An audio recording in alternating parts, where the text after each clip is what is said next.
RUBIACEAE family ki manung CHANBA Ophiorrhiza Japonica Blume HAINA Kouba Lei Makhal ama Ukhrul ki Shirui Chingdol Da Shatlamba Thengnare HAIRI Lei Makhal asu Ukhrul ki Shirui Chingdol Da Thengnare khiba asna India da ahan mo oina thengnabani mamang thakta lei asi China Japan Taiwan amdi Vietnam khakta da phangba Lei Makhal amani HAINA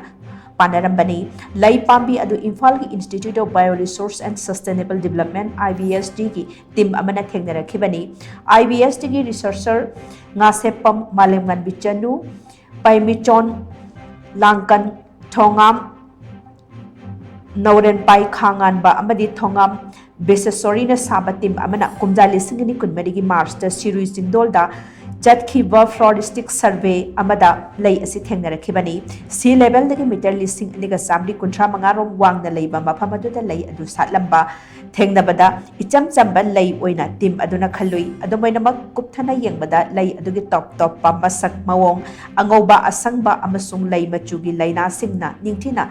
observation tawbada atangba makhalgi leini haiba khangba ngamkhi survey adugi finding sing adu Journal of Threatened Taxa da publish tauki tungda laboratory da global herbarium record singa changdamnabada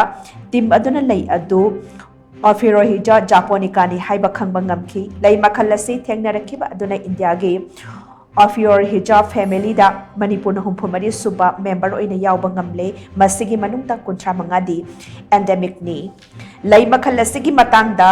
makhatana thijin humjin nabagi damak IBSD gi herbarium da preserve tawduna thamkhre local oina banohan haina khangnaba lei makhal asi December dagi April phawba satli lei asi semi deciduous oiba temperate forest ecosystem da hainaba lei makhal amani lei asi ecological value yamna wangba khakta natana hidak kanaba pambi makhal amani adomaina mak pambi asida yauriba pharmacological properties sing adu India gi field record sing da housing phawgi oina yauramba thengnadri haina su pawas na makhatari